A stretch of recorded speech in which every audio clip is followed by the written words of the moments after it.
Oh, hi there, Retro PC Durham. It's Chris here with another system, another plexiglass plexiglass marble here, another another system rebuild. And I gotta tell you, part of me felt when putting this together like I was really scraping the bottom of the barrel. And in some ways, I guess maybe I am.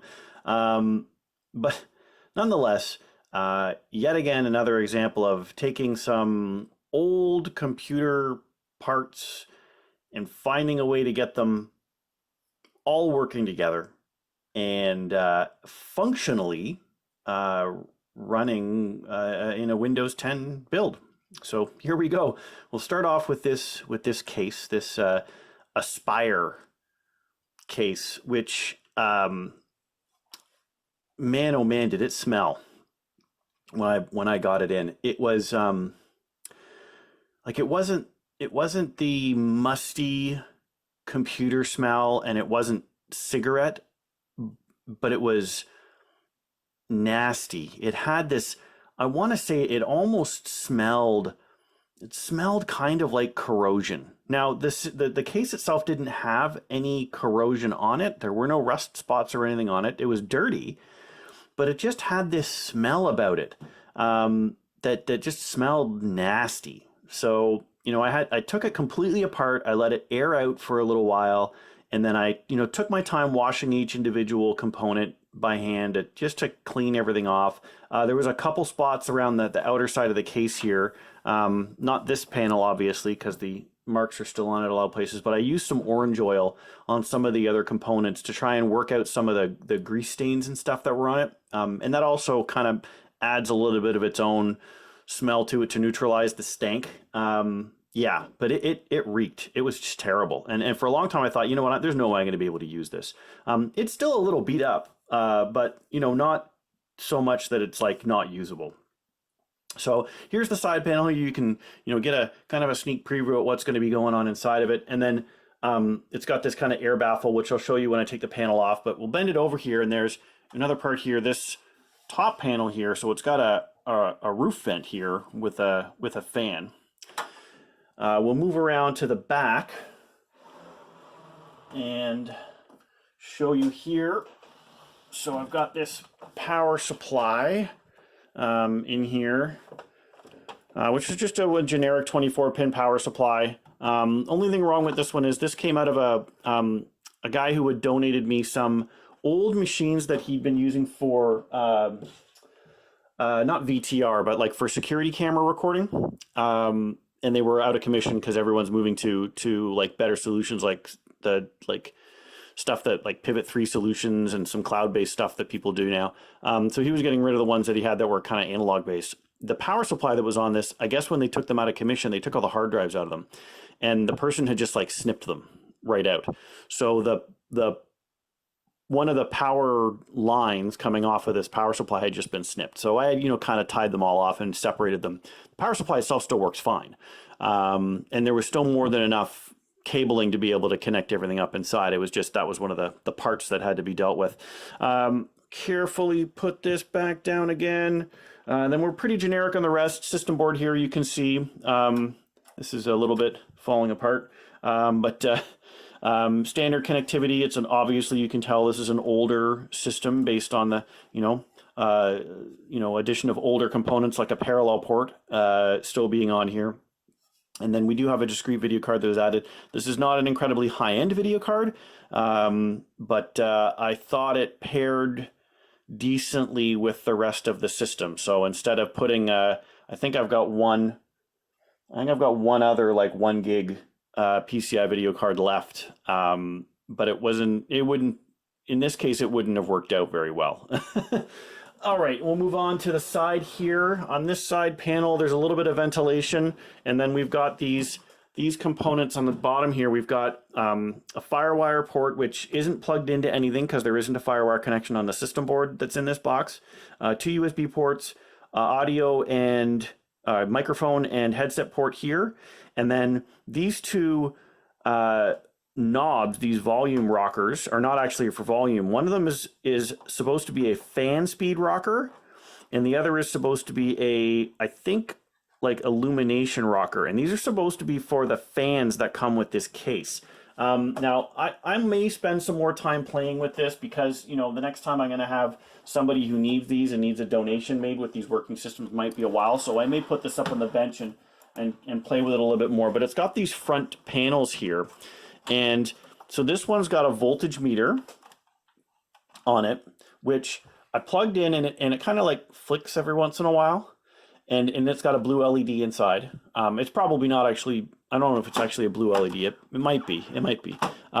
It's blue. I just don't know if it's the plastic that's around the LED that's making it turn blue, or if it actually is a blue LED. Then the temperature gauge here, there is a temperature cable that's in there that's reading the temps inside, ambient temps inside the system, and that's got an LED light as well. And then at the bottom here, there is a fan speed rocker here. Now this one, when I roll the rocker up and down for fan speed, it will move the percentage up for how the fan is moving, but it doesn't appear to actually be speeding up or slowing down either of the two fans that I'm pretty sure I plugged in correctly to the cables that ran into this interface. So I don't know if that works or not. Also, the LED is broken on the bottom here, so this one doesn't actually light up. So it's a little bit janky. And you can see this system originally came from a company called Best Byte Computers, which I can't remember if they're still in business or not. But they were, you know, kind of a mom and pop computer building shop back in the day. Open up the case here. There were two open bays in this case that I didn't have anything to cover up. So I just grabbed two black multi-burners. I didn't have any DVD-ROM, like straight up DVD-ROM drives left. Let me just, I'm just going to turn up here. I didn't have any straight up DVD-ROM drives left that I could, you know, kind of pair a DVD-ROM and a multi-burner. Everything I have left for black drives is either just a multi-burner, or I think I have one that's like an actual old school CD-ROM drive, CD-ROM CD burner, which is kind of, you know, didn't really make sense to do that. So put these two in, so you got double multi-burners. Hey, why not? And then nice power button, and not really all that great for Windows 10 installs, but a reset button, and then the power and hard drive LEDs, and then this cool ass, you know, throwing star front end system. There's no lighting or anything on this, and there's no fans in the in between part of this case, so I'm not sure exactly what this part was for. And it's certainly, you know, I guess it's maybe if you just want to have it looking cool and get a little bit of better air intake, because once you close this door, you get no air intake from the front of the system at all. You're completely reliant on these side panels and top panel where the fan is to, you know, kind of get air in and out of the system. So I'll unscrew now. We'll get the trusty old orange driver here, and we'll take these 3 case screws off and take a look inside the case. So the first thing I'll show you here is, again, if I flip this around, and you can see this is the, you know, kind of baffle thing going on here. Draw some air in with that, you know, kind of plasticky filter, and then bring some cool air, I guess, into the case. Comes directly down on top of the processor fan, so that you can get some direct cooling off of that one. So take a look inside the case here. You can see this Cooler Master power supply. It's a 450-ish watt power supply, 324 watt peak capability off the 12 volt mains. Works fine, as I said, no issues with it. Works great, and fully capable of doing that. It's just had these, you can see up here. You can see these, the ones I twisted off here. And I had reclipped the ends on them to make sure that they were covered up as much of the plastic as possible. Power going on to the system board here is this is a Foxconn 45CM-S. Now, I could only find spec information on this off of a few like third-party sites, like CNET had a spec sheet on this. There was no information on Foxconn's website, and why would they? I mean, this is an OEM board, so there's no reason that they would have provided any public information, because you never would have bought this in a retail store. such as that there, really wasn't, unless I wanted to go to a shady website, anything in terms of information on possible BIOS updates or anything like that. So we kind of just had to deal with it as it was and hope for the best.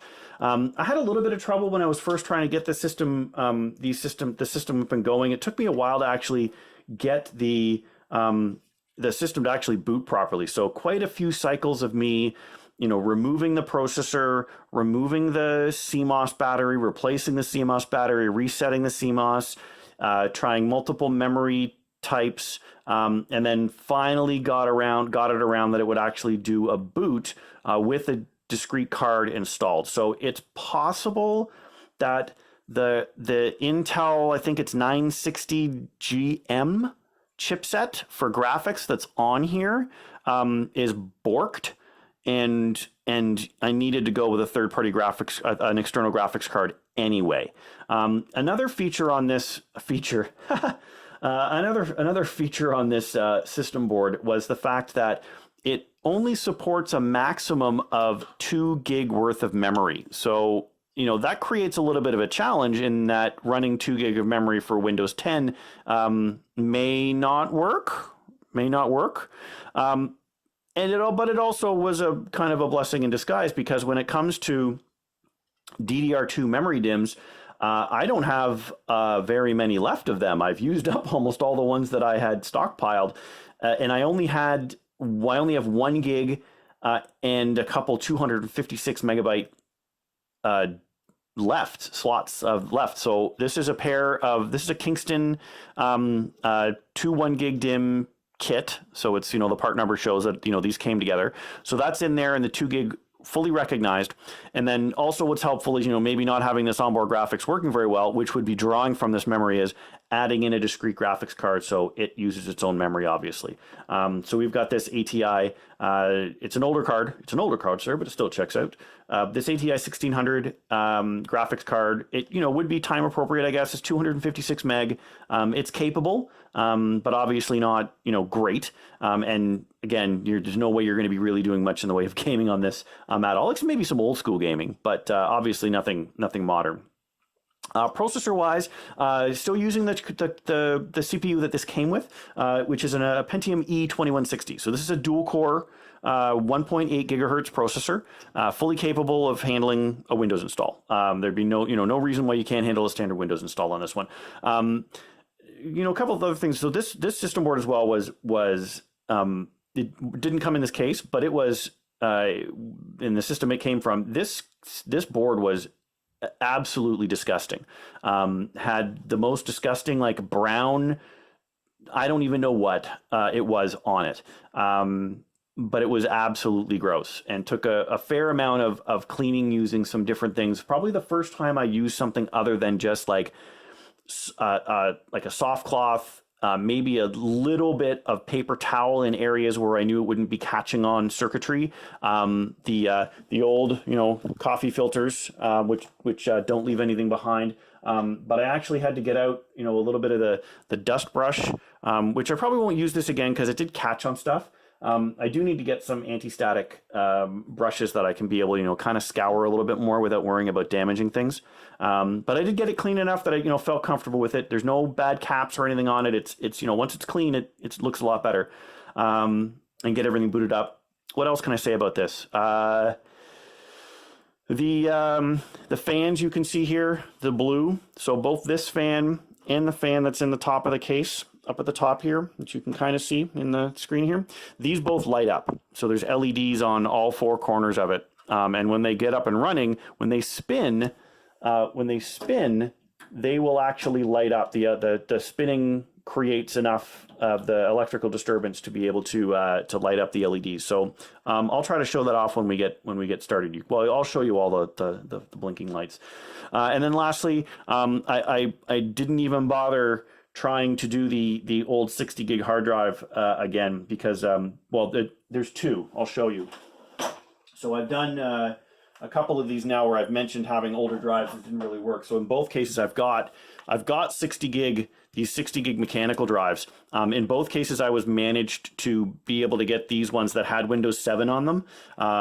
One had Home Premium, and I can't remember if they both had Home Premium or one of them had Ultimate or Professional on it. Anyways, both of these drives have like issues, right? This one gives a disk read error, but it passes all other drive tests, but it's still something funky. And this is the one that was in one of the previous builds I did, the one with the 2.5 gig of RAM and the GT730, and it gives these boot allocation errors, which, you know, that's a good way to tell. Like, I went through a low-level format on it to get it all up and running and booting nice again. It just, I don't trust it. I don't trust either of these drives to ever go out to a system that anyone else is going to use. So these will stay in the workshop. I'll use them for loading up and booting on things in the house here, or you know, any special project things or doing setup of a machine. But I will never give these out permanently to a system that's going to be going anywhere else. Just simply don't trust them. So I did the same thing with that. That this was the, now I've used both of them, I guess, for their Windows 10-ness to get that digital license booted up off this board. So that's it for that. I think I've got one or two other laptop drives that I can still utilize, but we're running low on that. So I'm hoping my donations coming in the future after all this isolation stuff is over with, maybe by the summer, that people will be donating systems with hard drives again, so I can, take advantage of their Windows licenses. So we did use, just like on the other one, I swapped a 2.5-inch drive into that other unit. We're doing a 2.5-inch drive on here, screwed through, and it's just nice and secure here with the SATA connection. So nice and clean build. I also tried on this one, because the back plate on this system, there was a little bit of room between the back panel of the case, so I tried to do a tiny bit of cable management. It's not easy to do on these older systems. I got some of these, the front panel connectors all run through the back. I tried to run the power supply connector through, instead of having it sitting out, it's running behind. But we start to run into some cable length issues. So being able to run the power cable around the system was kind of difficult to do. So there's some challenges in terms of getting that up and running and being perfectly clean. And then obviously when you've got ribbon cables, it's almost impossible to get those to look really clean. But for the most part, it's pretty clear. We got some airflow going through the system, so air will come in through the side panel. It'll push down on one case right through the processor. It'll blow through. There's a fan on the GPU that has room to be able to send air down. And then both of these fans are outputting. So we'll be able to suck air out the back. And even without having the front airflow, there's not too much negative airflow on it. I don't feel like it's getting sucked in to be able to press air very well, which sometimes can happen if you don't have enough air into the case and too much air out of the case. You need to have that kind of balance in place. But in this case, it's not a huge issue. So let's go ahead and I'm going to put the case cover back on.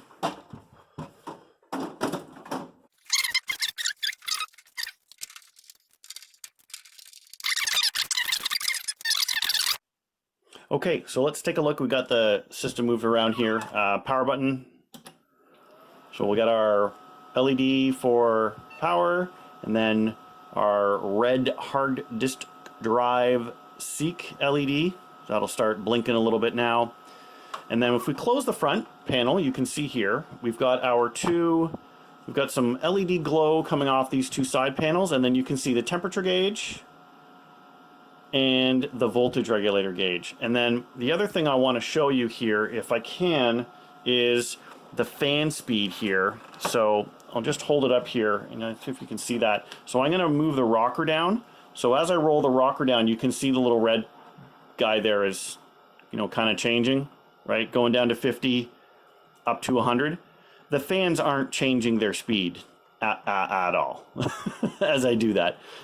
So that doesn't do jack. And then as I move the rocker for the lights, how strong the lights are working isn't working either. So it's possible that I have this thing, incorrectly wired, but I don't know. There doesn't seem to be any other way to do it. So then if we go and take a look on the inside here, you can see we've got the one fan on the side here is going to do some light, and then the fan at the top there is going to do some light as well. So that'll do a little bit of a glow out the back of the case and the top of the case, and then we've got the glow, of course, coming out the front of the case. So it's, it's pretty awesome. It's pretty awesome, that's for sure. All right, so now that we've taken a look at that, I'm gonna do a little flipping around here. to plug everything in, because the way I've got things, I guess, is reversed on the table here. I've got my monitor over on the right-hand side, and I guess computers expect the monitor to be on the left-hand side. It's a hatred of left-handed people thing, the computer industry. It's a conspiracy. Anyways, let's go into speed through this part here. We're going to just unceremoniously power off the system here from the back, and we'll get everything moved around.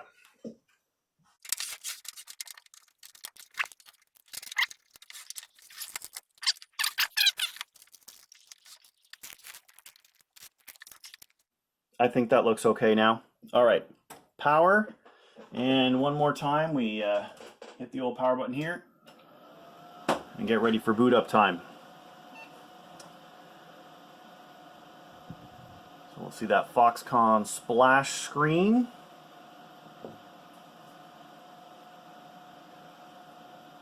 And then Windows should begin its boot sequence.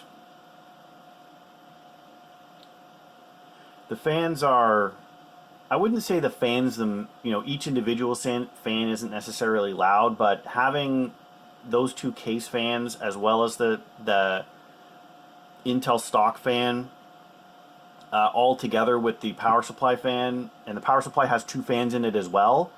All together, that's quite a bit of moving air and blade noise that's quite noticeable. And this would be, I guess, this is like the second system in a row that's just got an overabundance of cooling, of airflow in it. So maybe very good for a place where there's already going to be some noise going on, so no one really cares, or maybe somewhere that's, I don't know if it's a good or bad thing. If it's a dusty place, to have better airflow, it could just mean you end up getting more dust in the computer than you would otherwise.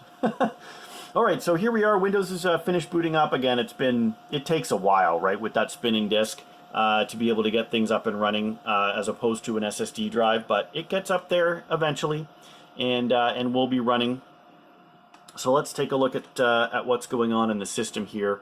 We will start off first by getting hardware info up and running here.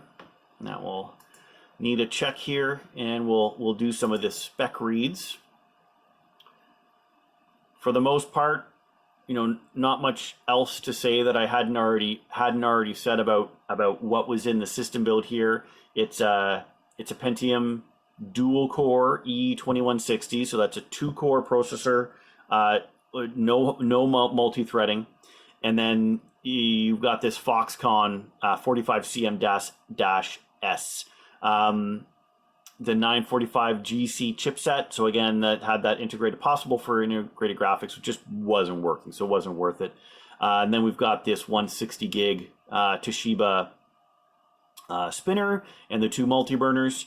For memory, we've got 2 gig of RAM, again, matched pair running on this system, and they are running at 333 megahertz, so they're running a little bit above the 200 megahertz clock, which is good that they're getting a little tiny bit of a boost, I guess. Graphics wise, we've got this Radeon X1600 Pro. It's obviously not a massively powerful card, right? It's not 256 mega RAM. It's DDR2 SD RAM as opposed to GDDR or anything like that. So it's not a super graphics card. Not super fantastic, but it gets the job done. And then, important here when we took a look at the drives, something that it was showing up in the previous systems. I scroll right down to the bottom and show the monitoring from Smart. There are no yellow or red parts on this drive, so it's running okay, right? So we'll move this out of the way now and take a look at some of the other stuff that I had to do on here. So the graphics card didn't install directly from Windows. Windows 10 did not pick up graphics for this card because I guess it's just too old. So I did have to go on the AMD's site and find the old Catalyst install for this, which was for like Windows Vista. And when I first installed it, I didn't use my brain, and I just installed everything that came with it. So there was a whole bunch of other stuff, including Catalyst Control Center, and they were buggy as hell. Like, they wouldn't start. They were throwing out errors every time Windows started. So I I downloaded disk driver uninstaller and removed everything from it, from the system to do with the drivers for the graphics cards, and then reinstalled, but this time I only did the driver. So it installs Catalyst Install Manager if you ever want to add it in the future, I guess. That's the way that ATI had set it up. So that's installed, but it installed the graphics driver, just the graphics driver, and left it. I thought about the possibility of maybe looking at doing some overclocking. I may go into the BIOS and look at CPU overclocking to see if there's anything just to add, get it up to 2 gigahertz maybe in terms of processing, but it's not really that big a deal. And then see if I could overclock the graphics card. I downloaded MSI Afterburner. It doesn't even recognize there's a card installed. So maybe it's just my ignorance. Maybe there's a certain age where graphics cards can't be overclocked. That's something I'm ignorant to, right?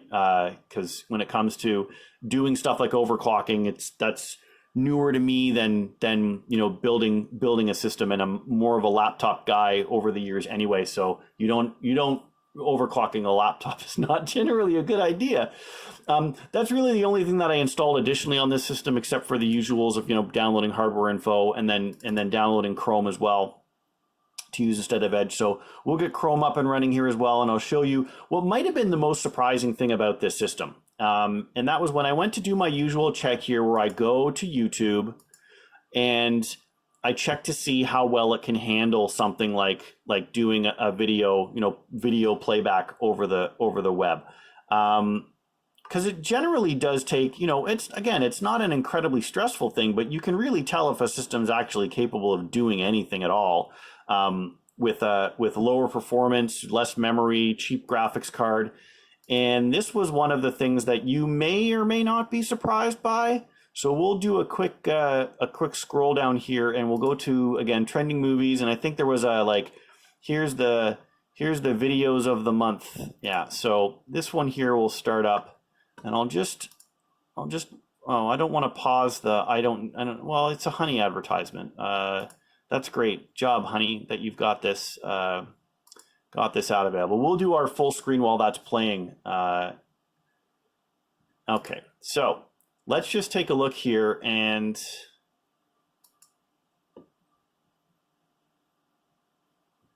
switch it to, we're on 1080p 60. So I think you would expect that this is not going to play all that well. Right, and you're probably going to be right. I mean, you can see right here, this is animated, so it's sometimes not as easy to see, but you can definitely tell from this that, yeah, there's frame skips on here. It's not managing to keep all of that going very well at all. So if we switch down to 720p,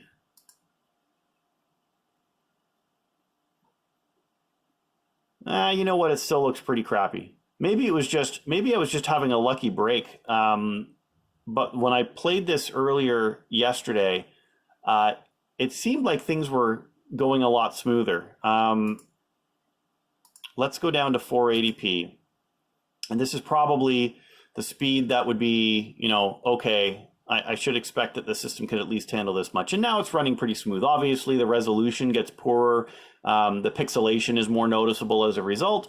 But, things are pretty smooth. So 480p performance, maybe a little tiny bit of possible 720p performance on an older system with only 2 gig of RAM and a crappy video card.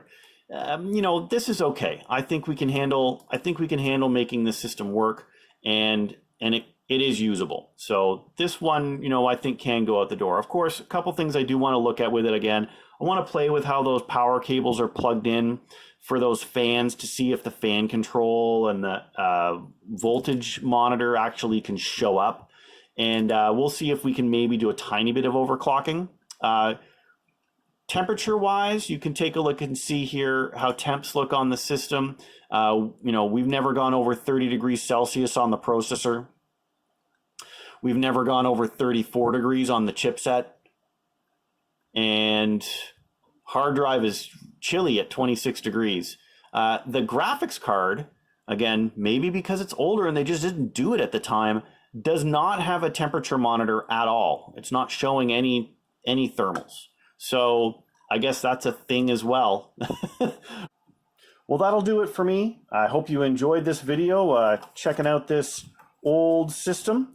As always, I hope you're keeping safe and healthy, and we will catch you in the next one.